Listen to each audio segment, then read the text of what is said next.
Bismillahirrahmanirrahim. Alhamdulillahilladzi khalaqal mauta wal hayata liyabluwakum ayyukum ahsanu amala wa huwal azizul ghafur.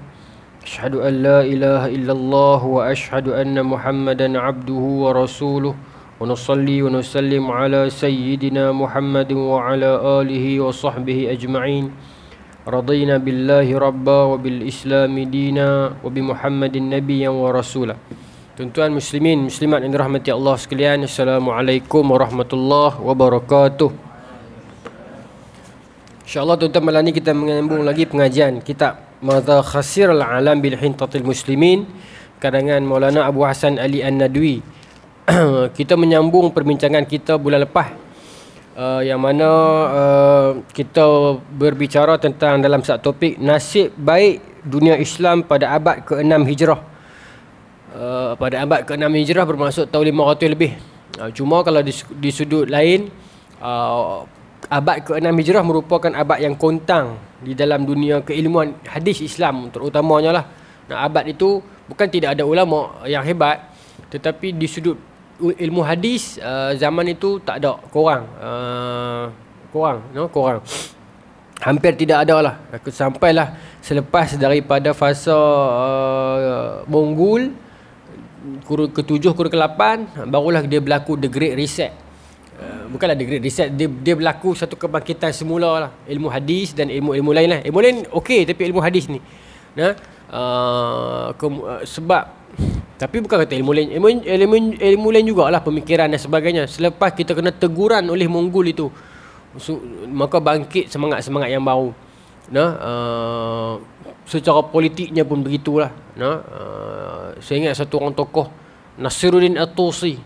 Dialah yang kumpul semula kitab-kitab di Baghdad yang terbakar, tapi yang baki-baki tu dia kumpulkan semula dekat Tus, dan dia buat semula perpustakaan, simpan saki-baki yang ada. Kemudian terbina Darul Hadis dalam tahun 658 Hijrah.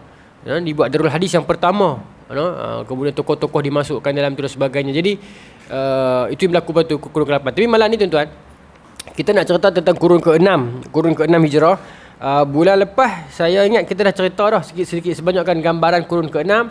Dan saya ingat, saya tengok kat video Banjib tadi, bulan lepas kita cerita pasal, kita ambil daripada awal kot kan. Kita ambil daripada awal sampai kurun ke-6, kemudian kita stop kurun ke-6 tu kan. Jadi bulan ni malam ni kita nak masuk lah yang dibincangkan oleh Maulana Abu Hasan. Apa yang dikatakan nasib baik dunia Islam pada kurun ke-6 Hijrah ni? Sebab kurun ke-5 penghujungnya itu perang salib pertama. Kita dah cerita tentang Sultan Alip Arsalan bulan lepas. Menang dalam peperangan Manzikat War 463 Hijrah. Lepas pada tu orang putih buat, orang barat ni mereka buat fatwa salib. Buat fatwa salib, menyeru orang Kristian Eropah untuk datang. Itu cerita dia. Bila mana golongan Turki, Bani Saljuk menjadi pemerintah, maka orang Kristian rasa tertekan, maka mereka buat fatwa salib dekat negara mereka untuk mai serbu ramai-ramai, menewaskan umat Islam dekat Baitul Maqdis. Saya baca sikit. Ketika ini Bani Saljuk, saya baca yang versi ni dulu. Ketika ini Bani Saljuk berada di puncak kuasa. Kecil tak nampak. Kejayaan dalam perang Manzikat sebelumnya telah melonjakkan nama Saljuk ke atas, meninggalkan Abbasiyah, Fatimiyah dan Umayyah Barat. Umayyah Barat ni bermaksud apa? Andalus lah. Pada satu titik Bani Saljuk berjaya mengambil alih Palestin dari tangan dinasti Fatimiyah. Dulu Fatimiyah yang menjaga Palestin dalam era tersebut. Jadi Saljuk dah menang ke atas Fatimiyah, dan dia pegang Palestin, Baitul Maqdis. Tentunya para penziarah Kristian dari Eropah yang paling gelisah. Mereka pulang ke Eropah dan memperbesar-besar cerita tentang tekanan kerajaan baru terhadap para penziarah Kristian di Tanah Suci. Pope Urban II telah mengeluarkan fatwa di Clement pada tahun 488 Hijrah, kurun ke-5 lagi ni, menyeru jihad kaum Kristian untuk membebaskan kota Baitul Maqdis. Itu permulaannya. Ingat 488 permulaan fatwa salib oleh mereka di Clement. Baik. Ancaman Eropah ini, serangan pertama tu tuan-tuan, lepas seruan itu, datang gerombolan pertama Petrus Hermit dengan beberapa orang pencen-pencen askar mai serbu orang Islam. Dengan mudah umat Islam dapat patahkan. Jadi bila gerombolan kedua mai, orang Islam sangka gerombolan kedua ni pun macam yang pertama juga. Dia tak ada apa. Jadi dia pandang rendah. Itu kesilapan kita pada masa itu. Kita underestimate kita punya lawan. Nah, akhirnya seri 3 sama, kan? Baik. Saya baca sikit lagi lah. Sebenarnya gerombolan kedua ini merupakan gerombolan yang sebenar. Kaum Frank dari Perancis dan gabungan para pahlawan The Knight Templar mula masuk ke Timur Tengah dan menggempur satu demi satu negara dalam perjalanan mereka menuju ke Baitul Maqdis. Ya. Sepatutnya jalan mereka tidak mudah, tetapi perpecahan dalam kalangan kita yang menyebabkan para pahlawan salib ini boleh masuk dan menjajah satu demi satu kota. Saya bagi contoh ya. Apakah tidak, ketika pasukan salib ini tiba ke Mosul, pemerintah Islam di Homs mengirimkan kuda untuk kegunaan pasukan salib. Bila pasukan salib ini sampai ke Iraq, tentera Islam ataupun raja Islam daripada Syria bagi kuda kat tentera salib. Tolong. Pemerintah Tripoli pula mengajak pasukan salib agar bekerjasama menghancurkan Syiah di Mesir. Dan Fatimiyah ni Syiah tadi. Dan Fatimiyah pula membalasnya dengan terlebih dahulu mengucapkan selamat datang kepada gerombolan salib. Apa sudah jadi? Ketika ini perang merebut tahta adalah lebih penting daripada perang mempertahankan Al-Aqsa. Bagi mereka, ketika pasukan salib sedang menghancurkan Ma'ara, mereka tidak rugi apa-apa. Sebaliknya merasa lega kerana musuh politiknya yang sudah ditewaskan oleh orang putih. Okay. Para raja ini lupa, musuh yang sebenar bukanlah saudara Islam mereka yang baru saja kalah, tetapi salib yang mereka sangka tentera penyelamat dari barat. Ni buku ni tuan-tuan, dia kan terbit bulan 3 ni. Ni buku saya. Buku Alfu Sanatin fi Tarikhil Muluki wa Salatin. Dah masuk dalam fasa editing sekarang, tapi buku ni tak diterbitkan oleh saya lah. Buku ni diterbitkan oleh Karang Craft. Kali ni saya tak mampu nak terbit sendiri. Dia saya hantar kat Karya Bestari dan dia pun nak terbitkan. Setakat yang saya tahu, dia berkata dalam bulan 3 terbit kot. Dalam bulan 3 terbit. Yang pastinya saya minta agar Ramadan ini dah ada dekat pasaran lah. Nak bagi tuan-tuan, nak bagi para pembaca dapat baca. Saya baca eksklusif kat tuan-tuan ni, saya tak nak baca tempat lain ni. First time saya baca. Itu petikan buku tersebut lah. Buku ni saya susun daripada awal sampai habis. Ikut tahun. Ini fasa ni, tahun ni kurun kelima. Jadi bab kelima. Ya. Ini cerita perjalanan cerita tu. Baik. Maka tuan-tuan, dalam perang salib pertama ni, kenapa orang Kristian boleh menang? Sebab kita berpecah. Bila Barat menewaskan negara jiran kita ataupun kota jiran kita, raja ni seronok. Raja ni sangka tewas satu musuh politik dia. Sedangkan dia lupa dia sedang mengimport Barat masuk untuk menjajah dia. Itu yang berlaku era tersebut. Umat Islam yang itu krisis yang terjadi kepada umat Islam pada masa itu. Mereka berperang kerana bendera, berperang kerana peta, berperang kerana kepentingan politik peribadi. Akhirnya dia sanggup menggadaikan saudara seagama sendiri. Biar mati tak apa. Itu yang jadi. Tak jadi seperti pada zaman dulu. Tuan-tuan ingat tak? Kita cerita di surah ni dulu, zaman perang Siffin, Muawiyah bin Abi Sufyan dengan Sayyidina Ali. Lagi lama perang, bukan lagi lama, lagi banyak perang. Daripada tahun 36 Hijrah sampai tahun 41 Hijrah. Sebelum Sayyidina Hasan menamatkan peperangan tersebut. Tapi dalam tempoh tersebut tak ada orang Kristian boleh hasut orang Islam pun. Tak ada orang Kristian boleh main menjajah Madinah pun. Tak boleh. Pasal persaudaraan mereka kuat. Ketika mana Herkel hantar surat kepada Muawiyah,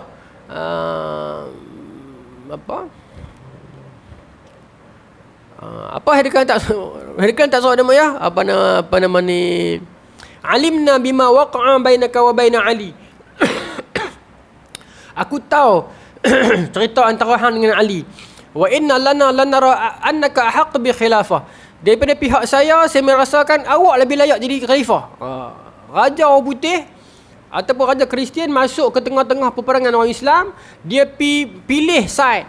Dia mengatakan kepada Muawiyah, dia nak jet Muawiyah, dia mengatakan hang lebih layak jadi khalifah. Jadi kita kalau hang benarkan, aku akan hantar tentera untuk bantu hang membawa kepala Ali. Maka apa jawapan Muawiyah? Dia mengatakan akhana wa tashajara fama balaka tadkhula bainahuma. Ketika dua orang adik-beradik sedang bergaduh, apa kena-mengena hang nak masuk campur?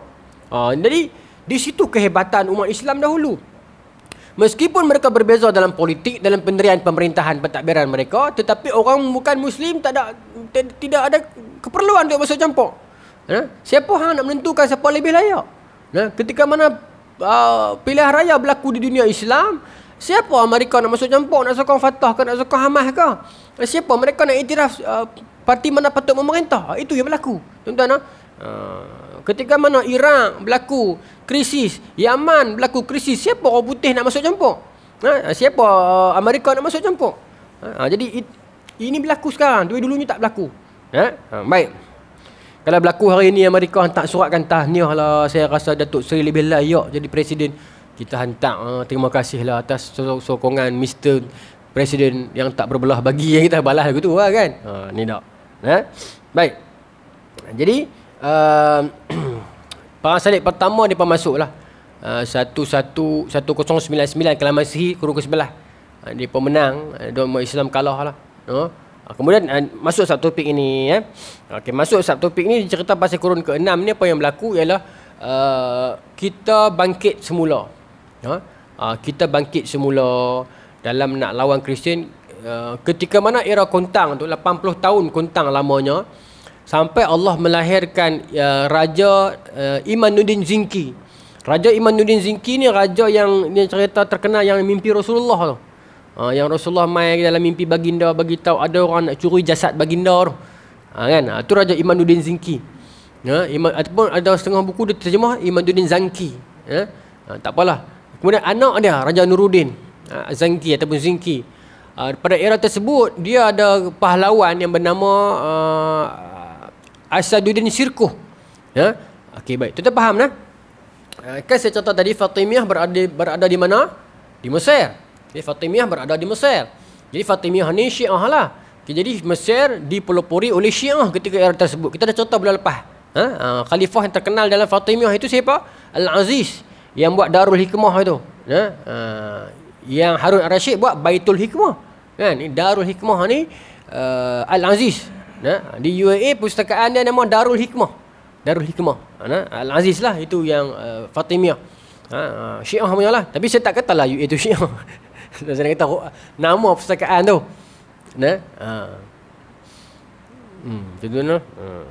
Semalam saya buat live di TikTok.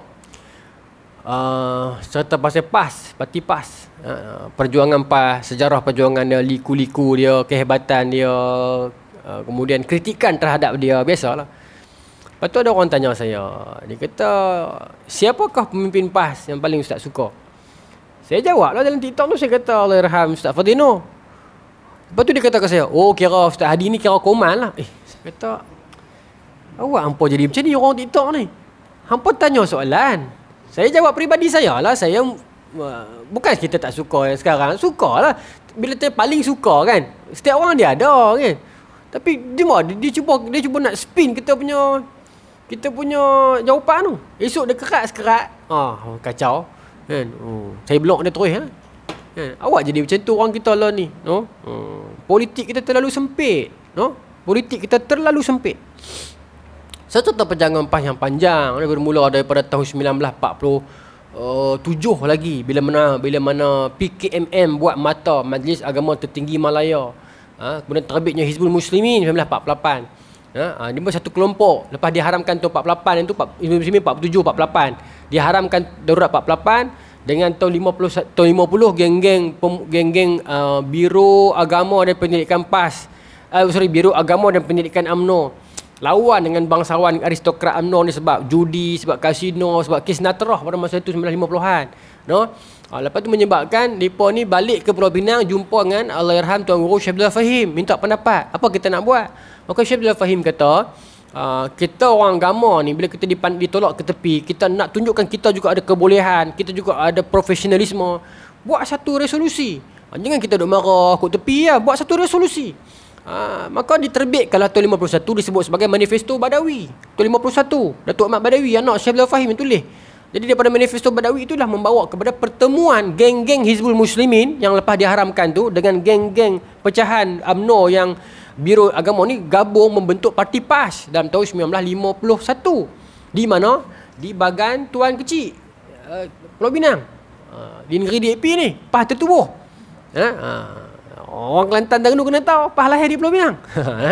Nombor pendaftaran 733. Ya. Tapi yang mendaftar, masa tu disebut sebagai Persatuan Ulama Asal Malaya. Yang mendaftar PAS siapa? Dr. Abbas. Sebab tu okay. Yang di-Pertua Agong PAS, saya berjadi ceramah PAS malam ni. Yang di-Pertua Agong PAS yang di-Pertua Agong PAS yang pertama, tentunya Ustaz Ahmad Fuad Hassan, yang Ketua Biro Agama UMNO tu kan.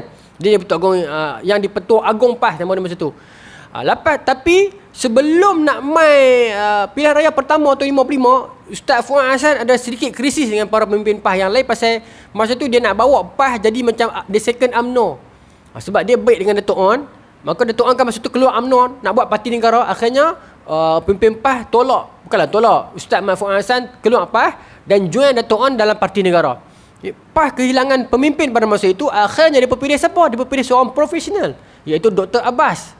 Dr. Abbas naik tahun 53. Dr. Abbas lah yang kata alang-alang kita nak lawan, nak masuk ke medan, kita masuk sungguh-sungguh. Pergi daftar sebagai parti politik dan sebagainya, masuk pilihan raya tahun 55.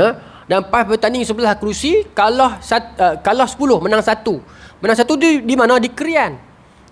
Perikatan bertanding 52, kalah 1. Kalah 1 tu di Krian tu lah. Itu sejarah dia lah. Pasal populisasi sampai sana saya tak tahu, tapi politik begitulah.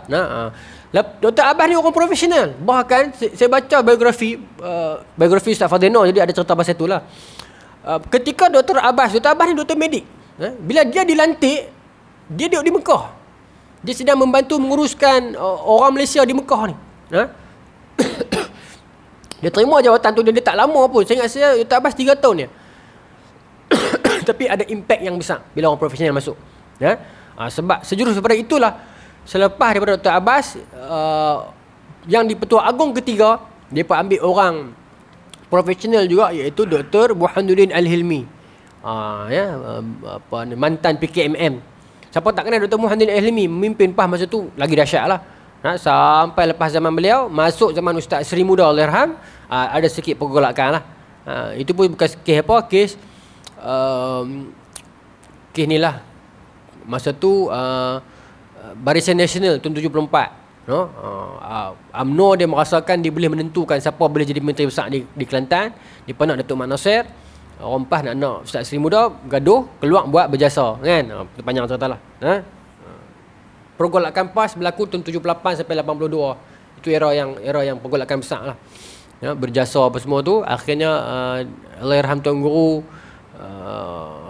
Usuk Rawa yang naik jadi di-Pertua Agong PAS. Dia yang menyelamatkan semua tu. Dia settlekan semua tu. Dia tukar nama yang di-Pertuan Agong jadi yang di-Pertua PAS sahaja. Sampailah Ustaz Fadeno naik, dia jadi tukar jadi Presiden PAS. Sejarah dia lah. Saya sakit hati tengok komen tu semalam. Macam manusia. Saya ingat dia ni muda-muda kot. Dalam TikTok ni ada ke orang tua-tua? Muda-muda kot no. Dia banking sangat.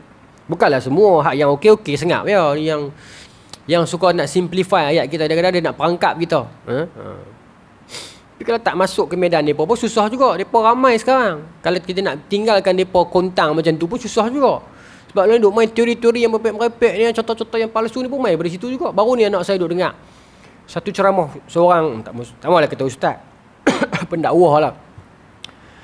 Dia tengok ceramah tu, dia kata rasa terengilah nak jadi macam ustaz ni kan. Sedap cerita tu tuan-tuan, tapi cerita tu palsu dia. Susah lah cerita lagi. Susah kan. Takkan saya nak terangkan anak saya 6 tahun ni palsu kan. Tapi cerita tu memang sedap. Tapi bila saya dengar, bini saya berkata, dia kata sedap lah cerita ustaz ni. Tapi tak bisa dengar pun. Nak cerita tau. Tak seronok. Saya kita cerita kat luar. So bayar. Bukanlah saya tak merendahkan mana-mana ustaz lah. Dia ustaz kan? Ustaz lah. Dia cerita pasal, nak cerita lah. Video tu viral. Tapi kalau nak, dia cerita pasal inilah yang Rasulullah ambil seorang anak angkat tu.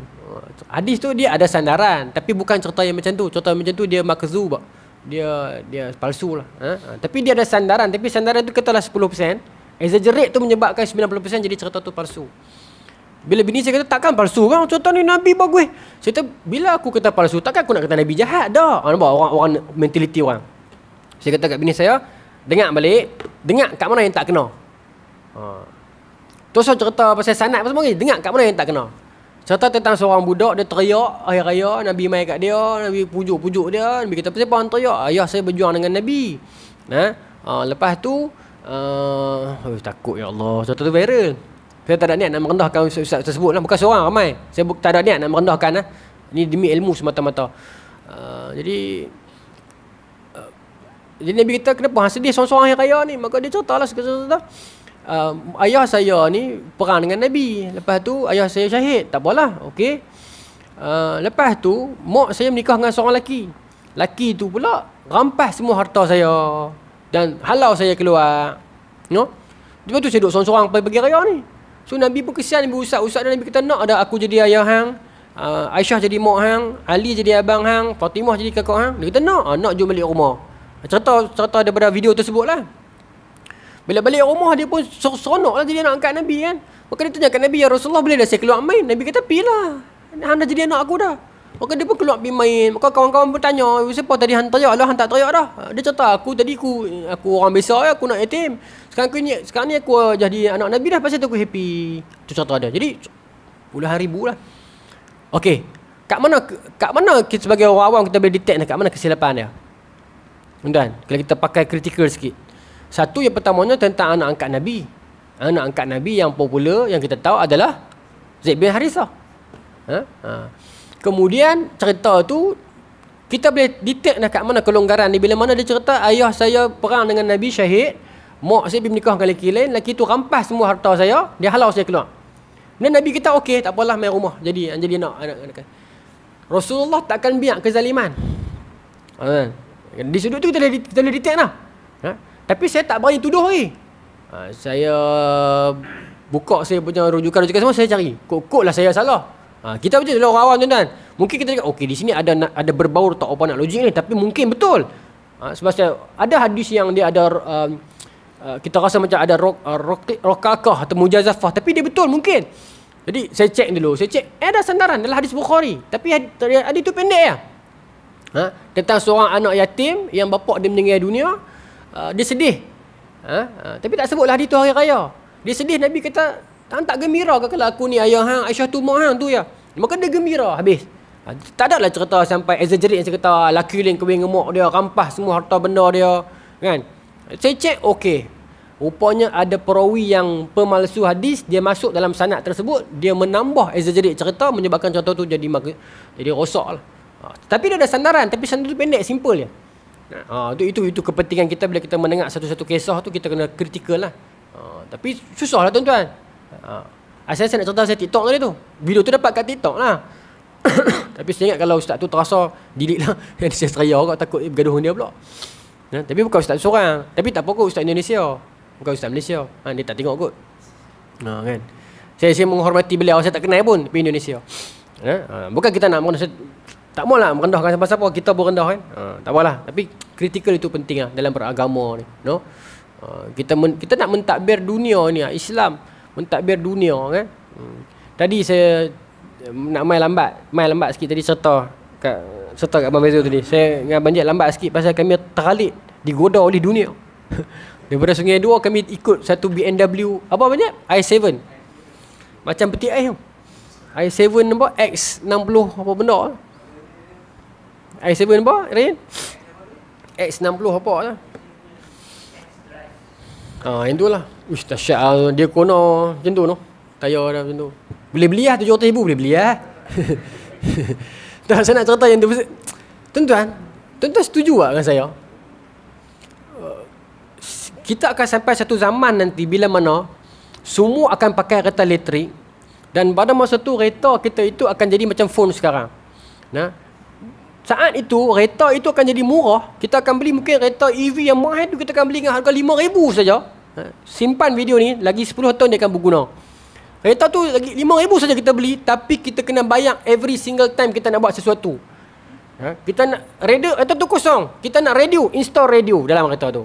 Kita nak apa? Kita nak aircon, install aircon tu ada dah, tapi dia tak function. Dia akan jadi aplikasi nanti zaman tu. Install dulu, bayar monthly, subscribe account akan keluar kat kereta. Tuan tengok nanti. Kalau video ni sekarang orang akan ketawa kat saya, tapi lagi 10 tahun tu tengok. Dia akan sampai satu tahap esok nak start enjin, every single time nak tekan start, kupang, subscribe. Tak bayar bulan ni, kereta duduk ada otak jalan. Dia akan jadi gitu. Saya ingat dia akan jadi sampai tahap tu esok. Maksudnya semua orang boleh pakai. Tapi masa tu dunia tak ada privacy dah. Perjalanan kita ke mana-mana orang boleh kontrol. Even kalau kita orang jahat naik kereta, polis tak payah ligan dah. Kita lari, polis tekan stop, dia stop nanti. Kan? History, pergi mana-mana pun tak boleh sembunyi dah. Bini boleh check ada history, boleh delete history, tak boleh delete history. Kan? Tapi dia akan main lah orang-orang yang main buat VPN dan sebagainya tu pula. Biasalah kan. Ada history perjalanan, polis boleh stop kereta kita, boleh dengar apa perbincangan dalam kereta. Kereta tu akan jadi macam phone sekarang. Cuma dia tak boleh hang. Kalau dia hang tak tahu dia guna. Kan? Kalau dia masuk ayat kena bulan merah, tak ada lah kan. Tapi saya ingat dia akan pergi sampai tahap. Dia akan jadi murah. Tapi masa tu kita akan jadi macam penyewa kepada kereta tersebut. Kita boleh beli, kita boleh dapatkan murah, tapi setiap satu function dalam tu kita kena bayar, kita kena subscribe. Even dia ada package. Package ni hang boleh jauh sikit pi. Package ni hang tak boleh jalan jauh range dia. Saya ingat tak lama dia akan pergi sampai tahap zaman tu. Jadi kita kena menghantar para umat Islam kita ni masuk ke dunia itu. Ke dunia teknologi ni untuk masuk, untuk menjawab persoalan-persoalan demikian dalam itu. Itulah perbahasan fiqh baru yang melibatkan AI dan sebagainya ini. Baik. Sebab tu ulama dulu dah mendepani zaman. Sekarang kalau orang berbincang tentang bagaimana kalau minta maaf, kalau seseorang manusia itu dia berzina dengan patung yang betul-betul bukan patung bodoh ni. Dia memang patung yang ada AI ni, yang boleh bercakap, keluar suara, kulit pun lembut, ada perasaan. Macam mana? Ada perbincangan itu. Dulu ulama dulu dah buat furu' masail fi usu'il wa wasail. Syekh Duk Fatani kan dah bincang dah isu-isu yang tak berlaku lagi temporer, dah bincang dalam kitab tersebut dah. Tapi kita hari ni tak menghasilkan apa-apa lah. Kurang lah, bukan tak ada, kurang. Tak apalah, tu yang berlaku. Baik, tuan-tuan sambungan lah. Okey. Jadi dalam zaman Sultan Nuruddin Az-Zanki tu di Mesir berlaku pergolakan orang Syiah lah. Maka Sultan Nuruddin Az-Zanki hantar Asyduddin Asyirkuh pi untuk selesaikan sengketa. Saya ringkas cerita. Asyduddin Sirkuh meninggal dunia. Asyduddin Sirkuh bawa anak saudara dia Yusuf, iaitu Sultan Salahuddin Al-Ayyubi lah. Sultan Salahuddin Al-Ayyubi lembut sikit pada masa itu. Maka orang-orang Syiah pilih dia untuk jadi ketua gubernur dekat Mesir. Tetapi bila dia jadi gubernur, watak dia berubah. Seorang yang melankolik. Dia bukan lembut. Ni dia bukan lembut patah ni dah. Dia lembut yang hati penyayang macam tu. Dia berubah jadi orang yang cengeng dan garang. Maka saya ringkas cerita pasal saya nak pergi perang salib kedua ni. Dia mula ajak semua umat Islam bersatu untuk lawan dengan Kristian. Ucapan dia yang paling terkenal, dia mengatakan ketika mana Allah memberikan aku Mesir, Allah sedang memberikan aku Palestin.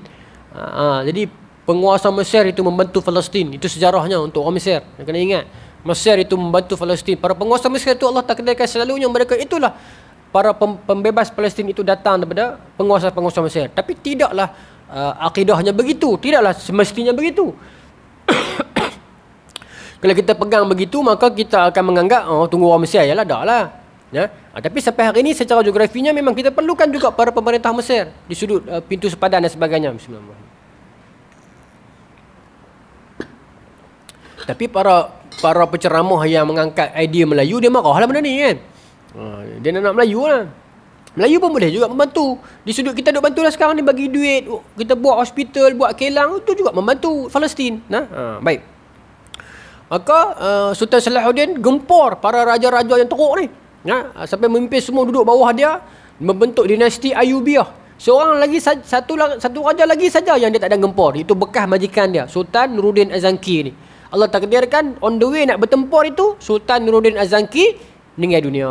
Allah takdirkan tak bertelagah dua pemimpin yang warak dan soleh ni.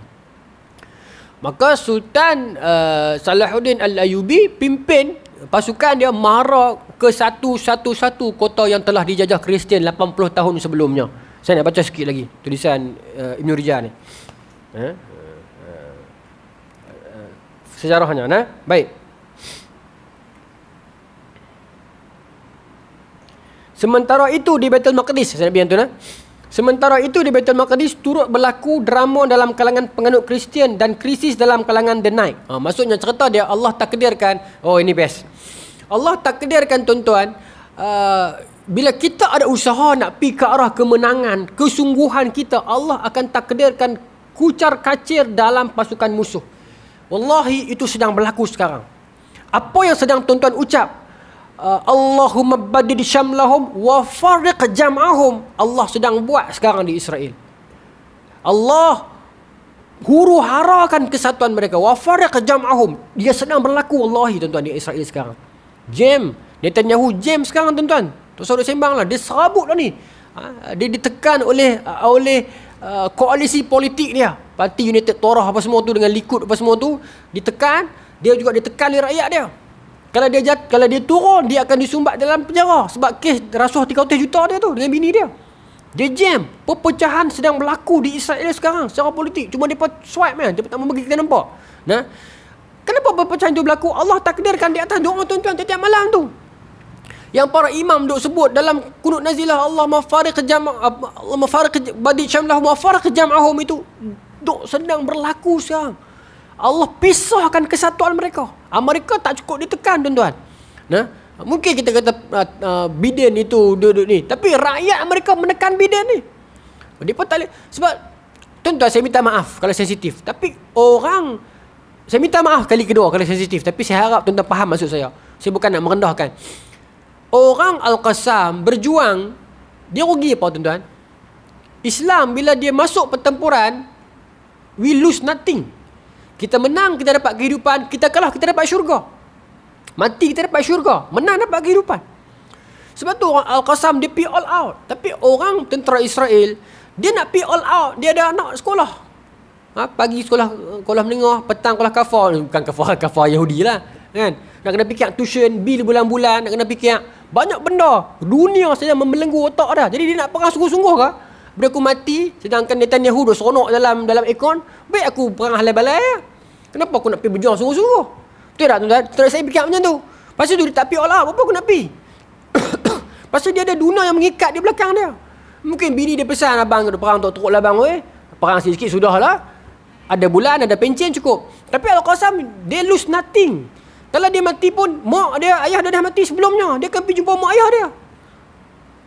Jadi sebab tu pertempuran tu sedang berlaku. Kita sedang mendominasinya sekarang. Cuma media duk kata kita kena. Memanglah, memang dua-dua akan kena. Tapi kita mendominasi di sudut mental dan ni. Kita menang.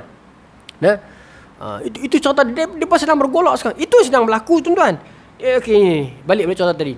Bila mana Salahuddin memimpin kebangkitan Islam itu, Allah takdirkan wa fariq jam'ahum sedang berlaku kat Baitul Maqdis. Era itu saya baca. Baik Baitul Maqdis telah menghimpunkan sebelumnya para penganut Kristian aliran timur dan barat. Sebelumnya kan Kristian barat mai duduk Baitul Maqdis, Kristian timur dia bertemu di situ. Okey. Krisis perpecahan Kristian timur dan barat bukanlah khilaf kecil seperti hukum imam membaca bismillah kuat atau perlahan. Ni buku saya biasalah saya buat ayat tu sikitlah. Orang marah nanti. Ni buku biasalah. Saya tulis macam tu sikit. Dia sikit-sikit lah. Krisis perpecahan Kristian timur dan barat bukanlah khilaf kecil seperti hukum membaca basmalah kuat atau perlahan dalam solat jemaah. Tetapi tidak begitu. Tetapi perbezaan mereka ini adalah perbezaan tunjang, bukan cabang. Ini bererti mengimani satu kelompok bermaksud mengkafirkan kelompok yang lain. Itu Kristian. Kita pun dah cerita dalam buku ni dulu, ingat tak? Khilaf mereka bukan kecil. Khilaf mereka hang sokong kawan ni kafir. Either you kafir ataupun tidak. Sedangkan itu mazhab mereka. Tapi mereka dah pergi sampai tahap tu. Kita tak mau pergi sampai tahap tu tuan-tuan. Yang bergaduh bertegang urat terus ni, adakah sampai kafir? Tak ada kafir, tapi habis bergaduh. Kenapa? Berteruk sangat kan? Baru ni kes Alif Satar, Alif Subuh, Alif Satar kan. Dia ada gambar dengan Habaib pun ada. Dia ada gambar dengan belah-belah perlis tu pun ada. Masing-masing ambil gambar tu, kita sayang lah Alif atas dah ajak orang bagi dah, tapi pergi sokong lepas tu pula. Tak payahlah heret dia ke lembah pernikahan hampa tu kan. Dia dah buat kerja bagus dah. Apa hampa ni? Hampa tak boleh buat kerja tu, hampa janganlah duk heret dia. Tahu. Baik, sambung lah. Jadi macam ni tuan-tuan, tengok saya baca lah. Okey. Krisis ini sebenarnya telah lama menghantui dunia Kristian sejak kurun keempat. Ingat tak cerita-cerita pasal persidangan Nisia dengan persidangan dekat Konstantinopel, bagaimana memilih mazhab yang paling betul, akhirnya Raja Konstantin pergi ambil yang salah. Okay. Saya tak mau ulang itu, takut masa. Saya ulanglah sikit, takut orang tergantung. Yang betul itu pegang sungguh-sungguh Nabi Isa bukan anak Allah. Tapi yang salah ni mai dia kata tak, Nabi Isa boleh ejah. Nak anak Allah boleh, nak anak Tuhan ke, nak apa boleh. Jadi Konstantin lebih tertarik dengan yang boleh ejah ni. Sebab apa? Sebab boleh ejah. Dia tidak ada foundation yang kuat. Konstantin seorang politician. Jadi dia perlukan agama yang boleh dia ejah. Undang-undang dalam negeri ni kanda yang bikin, itu semua boleh padam. Dia tak? Piramli buat dah contoh tu. Jadi dia perlukan yang salah ni, sebab yang salah dia boleh ejah. Jadi dia pun buatlah kepercayaan Trinity. Sebenarnya tak ada lagi. Sebelumnya cuma ada dual ke? Kalau Trinity 3, kalau 2 apa? Duo. Lepas tu sebab nak ambil hati orang-orang Yunani, sebab depa ada kepercayaan 3 Tuhan, nak ambil hati orang-orang Mesir yang juga ada konsep 3 Tuhan, maka depa buat Trinity. Sebab politik. Sebab tu Konstantin pilih depa tu. Itu kurun keempat. Jadi bukan benda baru. Baik. Gereja Timur yang disebut dengan Ortodok dan gereja Barat yang disebut dengan Katolik, sebenarnya kedua-duanya dipecah banyak lagi lah. Cuma saya tak perincikan. Pokoknya pertelingkahan mereka bukan kecil. Ketika mereka baru saja belajar untuk duduk bersama-sama di Baitul Maqdis, berlaku pembunuhan beramai-ramai kaum Kristian Katolik di Konstantinopel oleh kaum Ortodok pada tahun 1182. Tengok 1187. Tengok 1187 kat sini kita menang. Umat Islam main, kita menang. Jadi sebelum kita nak menang tu, masa ni dia pun bergaduh lah. 1182 Ortodok Kristian Timur pi bunuh Kristian Katolik ramai-ramai kat Konstantinopel tu. Berbunuh ramai-ramai. Bunuh tuan-tuan. Ni bukan cerita fitnah Facebook ni, cerita bunuh. Baik. Kemudian sementara kubu Kristian di Salonika, Turki. Salonika, kaum Ortodok, kaum Ortodok pula dibunuh oleh kaum Katolik dekat Salonika pada tahun 1185. Maksud mereka bergaduh ni, sama-sama mereka bunuh. Maksudnya tuan-tuan, baik, macam-macam saya nak. Baitul Maqdis mereka duduk sekali. Baik, Katolik dengan Ortodok. Di Konstantinopel ramai Ortodok, jadi Ortodok bunuh Katolik. Konstantinopel. Di Salonika ramai Katolik bunuh Ortodok. Yang duduk kat sini tak ada efek tuan-tuan. Mesti efek punya. Betul tak? Ketegangan mula terjadi dekat Baitul Maqdis di antara kelompok Katolik dengan kelompok Ortodok, ataupun kelompok kalau dalam bahasa sejarah dia kata kelompok Merpati dengan kelompok Helang. Merpati pimpinan Raymond, Helang pimpinan Renault. Mereka ni mewakili The Knight Templar. Saya suka sebut The Dark Knight. The Dark Knight ni apa? Batman. Kan tu ya. The Knight Templar. Okey. Bunuh tuan-tuan. Baik. Semua krisis ini memberi kesan di Baitul Maqdis. Apatah lagi ketika itu raja yang memerintah Baitul Maqdis ialah Raja Baduin keempat. Dia sakit kusta. Jadi dia tak sempat nak kontrol semua tu. Maka Allah mentakdirkan perpecahan mereka demi kesatuan umat Islam yang sedang marah. Kalau kita bersatu tuan-tuan, kita dah bersatu dah ni, tapi kena kuatkan lagi kesatuan kita. Mereka pecah punya tuan-tuan. Rakyat Amerika mesti marah punya, duit cukai mereka duk habis tolong orang lain. Rakyat Israel pun takut dengan perang-perang ni. Mereka penakut. Pecah. Jadi tuan-tuan, bila tentera kita masuk, drama dia banyak lah. Renault ni dia tak sedar diri, dia sangka dia kuat. Raymond, bangsa Kristian Timur ni, dia tahu Salahuddin punya power macam mana. Maka dia menasihati Raja Baduin jangan perang dengan Salahuddin. Tapi Raja Baduin dengar. So dia buat gencatan senjata dengan Salahuddin. Dalam tempoh gencatan senjata itu, Renault tak sabar. Renault pitahan orang kata apa, gerombolan haji orang Islam, dan dia bunuh gerombolan haji orang Islam yang on the way Nabi Madinah dan Mekah tu. Maka dia kata pula, dia kata, mana Muhammad kalian? Mana Muhammad hampa? Dia kata lagu tu. Bahkan dalam gerombolan haji itu, umrah ke haji macam itulah, gerombolan Nabi ke Mekah Madinah, ada adik perempuan Salahuddin. Jadi bila berita tu sampai kat Salahuddin sumpah akan bunuh Rinoq ni dengan tangan dia sendiri. Ya? Tapi sebenarnya tuan-tuan, kalau kita baca sejarah, adik Salahuddin dibunuh. Saya baca dalam satu buku lain, dia kata bahkan dirogol, saya tak pasti sebut, tapi dibunuh tu pasti. Tapi Salahuddin bukan marah yang tu. Salahuddin marah yang dia kata mana Muhammad nampak tu. Maksud kesayangan Salahuddin kepada Rasulullah lebih besar lah. Bismillahirrahmanirrahim. Baik. Sebelumnya telah ada usaha takrib oleh Raja Badwin. Dia nak bagi satukan balik Raymond dengan Rinoq ni. Bergaduh teruk sangat. Dia pernah nak menikahkan anak menakan Raymond dengan anak menakan Rinoq dalam satu majlis. Majlis tu Sultan Salahuddin dah sampai dengan tentera dia nak hancurkan. Dan tak tahu rupanya ada majlis kenduri malam. Jadi bila Sultan Salahuddin sampai, terkejut. Rupanya orang Kristian sedang berdiam pasal dia tengah duk sambut kenduri. Malam tu dia tengah duk potong bawang. Buka lagu 60-an apa ni. Ya? Maka baiknya Sultan Salahuddin, dia kata tak apalah, kita bagi peluang, kita balik dulu sampai tahu tu punya baik. Ya, pasal tu Sultan Salahuddin diangkat di Eropah, disebut dengan nama Saladin, seorang pemimpin Islam yang namanya harum dalam pandangan musuh Islam. Sultan Salahuddin, ya, hebatlah. Jarang nak dapat tokoh Islam yang begitu. Tak apalah, ringkas cerita, peristiwa yang Rinoq ni selepas peristiwa kahwin tu lah. Jadi ringkas cerita, dalam perang Hittin, Raymond dah malah nak tengkak dah. Raymond dah bunuh diri. Okey, Rinoq, Raja Badwin mati. Dia ada anak, Raja Badwin kelima. Kecil lagi, umur 9 tahun. Dia pun ada sakit kusta juga. Okey. Jadi yang pegang pemerintahan pada masa itu ialah adik ipar Raja Badwin, iaitu Guy. G-U-Y. Guy ni adalah salah seorang pengikut Rinoq. Maka Rinoq ni lagi pecah kepala lah. Raja pengikut dia. Sedangkan Guy ni kena pegang jadi Raja Sa'd ni, sementara Badwin kecil tu nak besar. Maka tuan-tuan, mereka pergi buat gila. Akhirnya dalam perang Hittin mereka ditangkap dan Rinoq kena bunuh lah. Sultan Salahuddin sendiri yang pancung Rinoq. Sebab itu sumpah dia. Maka dalam tahun 1187, Sultan Salahuddin Al-Ayyubi berjaya masuk ke Baitul Maqdis dan menang. Itu 1187. Baik. Itu yang dikatakan nasib baik dunia Islam pada abad ke-6 Hijrah ni, iaitu sinar yang dibawa oleh Sultan Salahuddin Al-Ayyubi. Baik. Lepas pada tu tuan-tuan, datang gerombolan Eropah pula. Datang gerombolan Eropah nak menggempur Salahuddin pula. Tak lama pun, 3 tahun lepas tu ya.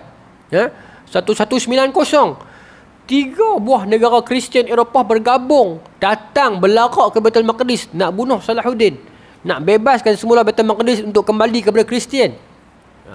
Raja England, putera Raja England yang baru dilantik jadi Raja England, iaitu Richard the Lionheart, Raja Jerman ataupun Rom Suci, zaman tu sebut Rom Suci, iaitu King Frederick, dengan Raja Perancis, Raja Philip, gabung.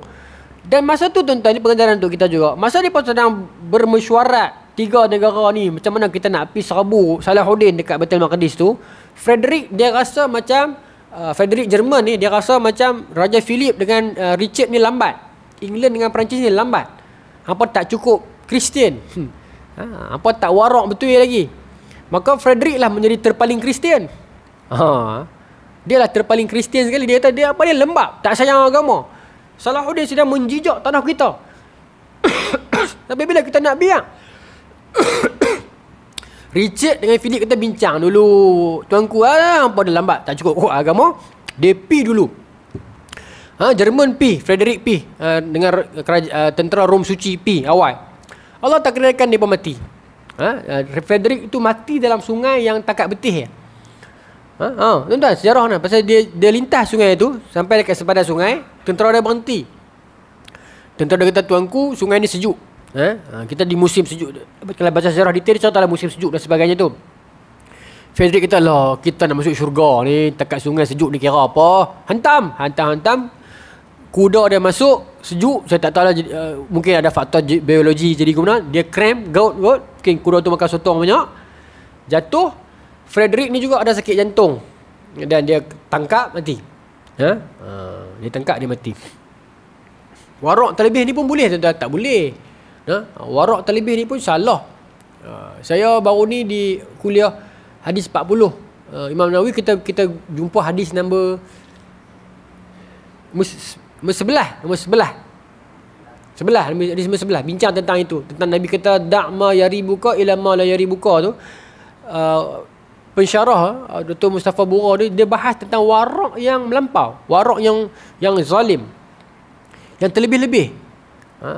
Contohnya yang diberi oleh pensyarah mengatakan, contohnya seorang perempuan yang dia kerja, dia keluar pergi merata hala, pergi kerja, balik kerja, singgah kedai kopi minum, tak pernah tanya suami dia pun. Tiba-tiba bila disuruh ke masjid, dia kata tak boleh lah, suami tak izinkan. Kita dia tu salah. Sedangkan benda lain dia langgar, benda tu tiba-tiba dia dah buat agama. Semua macam orang lelaki, semua bab agama dia langgar habis. Tiba-tiba bila nak main poligami, dia kata ni kena ikut sunnah agama, ni kena ikut. Dia katakan cara itu salah. Warak yang gulu, warak yang zalim. Kalau Ustaz Dr. Abu Anas Al-Madani kata warak yang zalim. Ada hadis sahih Muslim, Sahih Bukhari juga ingat saya, bila mana dalam perang, seorang sahabat ni kepala dia kena tetak. Tuan-tuan tahu contoh tu terkenal hadis tu. Kepala dia kena tetak. Kemudian jadi malam tersebut dia tak mati. Malam tersebut dia mimpi junub. Bila dia terjaga nak bangun subuh, dia tanya para sahabat dia kan, para sahabat Nabi nak kena buat apa. Para sahabat Nabi yang tak tahu kata tak tahu. Tapi yang terlebih warak ni kata kena mandi wajib juga. Dia tahu kepala ni terbelah ni. Dah mandi. Mandi juga tuan-tuan mati. Bila mati dipercata kat Nabi, Nabi katakan hampa telah bunuh dia. Jadi sebab tu warak ni kena hati-hati, terlebih ni kena hati-hati juga. Bukan warak apa, itu bukan warak, warak lain. Apa makna warak? Warak ni maknanya kita kawal. Warak al-ghanam, penggembala kambing, jaga. Itu warak. Terlebih-lebih tu bukan warak tu, tak tahu nak buat istilah apa. Jadi Frederick ni nak jadi macam tu. Frederick ni nak jadi macam tu. Macam kita lah semayang kat RNR. Orang duk ramai batok belakang, main cepat sudah lah. Rukun ke apa, surah yang pendek sudah. Ni masa orang ramai di belakang duk batok, kita balun surah Al-Baqarah, tak kena kan. Itu warak yang terlebih tu. Okey, baik. Tapi warak ni, tuan-tuan, satu lagi saya dah halang sebut. Ada orang, ada salafus soleh dan juga ulama-ulama setelah itu khalaf, yang warak tidak terlebih, tapi warak yang syadid. Contohnya macam Muhammad bin Sirin, contohnya macam Ibrahim Adham yang tak makan ayat Zam-Zam sebab dia bimbangi kolej ayat Zam-Zam itu main daripada dalam kerajaan. Ada beberapa tokoh yang lain yang dia tak makan langsung di kerajaan, yang dia memang kalau tak berdosa pun. Ada Bashir Al-Hafi yang tak pakai kasut. Dia warak yang, tapi depa tu tak apa sebab depa tu memang seluruh kehidupan depa jaga sungguh. Ada pun orang macam tu tuan-tuan. Syekh Dr. Mustafa Bura sebut, adakah orang macam tu salah dalam konteks depa tu macam Hasan Al-Basri apa semua tu? Tak, sebab dalam Islam memang kita kena Islam cara mudah dan simple, tapi kena ada juga tokoh-tokoh yang warak ini agar dia menjadi satu indikator yang Islam ni tak bolehlah terlalu mudah. Dalam satu surau ramai orang semayang elok-elok, tapi kita ni kaki sporting melawak. Okey, tapi ada seorang dalam kalangan kita tu yang serius, yang semayang, yang mengaji. Salah ke dia? Dia tak salah. Tapi bila dia ada, dia seorang tu, kita rasa segan sikit. Ustazah semua make up ni cantik-cantik lah ni kan. Dalam ramai-ramai ustazah selebriti yang make up tu, ada ustazah yang tudung bulat, tak ada make up. Yang make up tu mungkin tak salah lah kalau tak berlebihan. Tapi yang tak make up ni ada, agar dia jadi satu tanda yang okey, ada juga yang lebih tinggi sikit, keras sikit. Faham tuan-tuan maksud saya? Maksudnya kena ada juga kewarakan itu agar menjadi satu label yang orang boleh rujuk. Okey, ada. Tidaklah terlalu sporting semua orang. Ada pun sporting tu taklah salah pun. Kan? Faham maksud saya macam tu? Okey? Ustaz berceramah, semua ustaz buat lawak, seronoknya. Ada seorang dua ustaz yang serius, yang baca kitab betul-betul. Jadi dia jadi benchmark. Yang agama ni tidaklah semuanya macam tu. Oh, okey, ada yang macam ni. Itu maksudnya kewarakan itu bila ada tu kena ada juga. 850. Tak habis yang ni. Sikit lagi. Banyak ni, bukan sikit, banyak. Jadi tuan-tuan, Frederick mati. Datang King Philip dengan Richard. Richard ni macam masa ni dia baru lantik ya. Dia baru dilantik jadi raja di England ya. Nah, dan dia lebih pro Perancis daripada England pun. Dia macam agung kita yang itulah Sultan Abdullah. Sultan Abdullah ni dia baginda baru dilantik Sultan Pahang kan. 15 hari dia terus pergi jadi agung kan. Saya baru tengok semalam. Majalah 3 awak sebut. dia kata saya baru jadi Sultan Pahang beberapa hari je, lepas tu terus pergi jadi agung kan. Jadi Richard pun macam tu. Bila berlaku perang ni tuan-tuan, dia menang. Dia menang 2-3 tempat, Philip balik. Philip yang Richard agung-agungkan ni balik. Nah, Richard lawan seorang. Awal memang tak menang tuan-tuan. Richard menang sat, Salahuddin menang sat, Richard menang sat, Salahuddin menang sat. Sebab Richard ni dia pun kuat agama. Okey. Akhirnya Sultan Salahuddin pun tak tahu nak buat apa dah loss pun banyak dah. Nah, sampai tahap Richard pernah bagi idea untuk adik dia Isabel kahwin dengan adik Salahuddin Al-Adil. Tapi Al-Adil tak mau nak gadaikan agama dia. Al-Adil tak mau kahwin dengan Isabel sebab kalau dia perlu keluar Islam dia tak mau. Kata Richard, kalau macam tu seolah adikku keluar Kristian masuk Islam. Isabel tak mau. Tak jadi juga. Allah bantu tuan-tuan. Masa tu Sultan Salahuddin dah pening kepala dah kena buat macam mana. Kita dah all out dah tapi Richard ni kuat. Richard pula dekat camp dia pun dah pening kepala. Dia dah pergi all out dah tapi Sultan Salahuddin pun memang kuat. Masa pertemuan terbesar ni, ya. Akhirnya Allah takdirkan apa tuan-tuan. Bila kita dah buntu jalan, Allah mesti buka punya. Allah takdirkan tuan-tuan Philip tadi yang balik tu. Tun Philip balik dah tu. Dia tu menteri, dia bukan menteri, dia raja lama. Jadi dia cakap politik jangan main dengan dia. Dia lawan dengan Richard ni. Dia kata tak apalah, saya balik dulu, Richard sambung lah, saya dah kerja sikit. Dia balik buat apa tuan-tuan? Dia balik pergi jajah England. Wajah betul Philip ni. Sedangkan Richard ni anggap Philip macam bapak ni. Tapi Philip balik nak tawan tahta England. Itu sejarah. Memang sebelum tu dia bergolak apa, sebelumnya lagi, ya. Tapi masa tu dia berdamai baik pasal Richard dengan Philip tak ada masalah. Philip ada masalah dengan Henry bapak dia, tapi tak apalah. Richard sayang Philip, tapi Philip kata tak apalah, saya balik dulu ada raja sikit. Balik dia nak jatuh, dia nak gulingkan Richard. Richard dapat tahu cerita ni masa ni tuan-tuan baca sejarah perang salib. Richard dengan Salahuddin nak perang betul-betul lah ni. Nak mati terus lah. Tapi masa inilah Allah takdirkan Richard balik. Richard balik nak menghala ke England sebab nak pergi cari idola dia yang penayang dia tu. Saya takut saya silap, tapi saya baca dulu. Saya ingat saya sejarah tu. Kalau saya salah betulkan saya nah. Dia tu mungkin baca-baca kat sini kan. Richard ditangkap. Ya, dia ditangkap dan dipenjarakan. Saya ingat saya dia mati dalam penjara kot. Tak apa kalau saya salah betulkan saya. Tapi saya ingat sejarah dia ditangkap. Dia nak pergi lawan dengan politician lama tu lah. Akhirnya dia kena. Dia ikhlas, Richard ni dia ikhlas. Dia naif. Philip kata jom pergi Batu Kondis, jom lawan. Hang tunggu tadi tunggu. Aku nak balik sat, balik kena guling tahta dia, kerusi dia. Nah, jadi ahli politik baru kena hati-hati dengan ahli politik lama. Depa cakap. Itu yang berlaku. Perpecahan sekali lagi dalam kalangan Kristian, maka memungkinkan kemenangan Islam sampailah ke hari ini lah. Bukanlah ke hari ini. Batu Maqdis dia pada ambil dah, tapi kita masih duduk lah kan. Itu jasa Sultan Salahuddin Al-Ayyubi. Itu dikatakan sinar pada kurun ke-6 itu. Selain daripada sinar yang satu lagi lah, iaitu Al-Ghazali. Itu saya akan pergi bulan depan lah. Pengajaran dia apa tuan-tuan malam ni? Bila mana umat Islam sungguh-sungguh nak bantu perjuangan agama ini, kalau kita tidak ada jalan macam mana sekalipun, Allah akan buka jalan. Kalau bukan Allah beri nilai tambah kepada kita, Allah akan bagi nilai kurang kepada mereka. Itu maksud saya. Kalau bukan pun Allah menambah added value, bukan added value, nilai tambah kepada kita. Kalau bukan pun Allah menambah nilai kepada kita, Allah pasti akan mengurangkan nilai mereka. Either one lah, ataupun dua-dua. Itu yang berlaku kita dapat lihat dalam sejarah yang kita dah baca ni. Mungkin dalam konteks sekarang kita merasakan Islam tak boleh nak bantu dah. Malaysia nak pi tapi tak boleh pi. Kita nak pi macam mana? Nak naik kapal terbang, nak lalu ke negara mana? Nak bawa kapal nak pergi ke negara mana? Pening kepala, tapi kita nak tolong sangat-sangat. Doa kunut tiap malam ni. Allah akan huru-harakan kesatuan musuh kita. Allah akan kurangkan nilai musuh kita. Allah Ta'ala alam tuan-tuan. 8.55 bulan depan sempat lagi tak? Sempat lagi. Bulan depan kalau ikut buku ni, kurun ke-6 ni,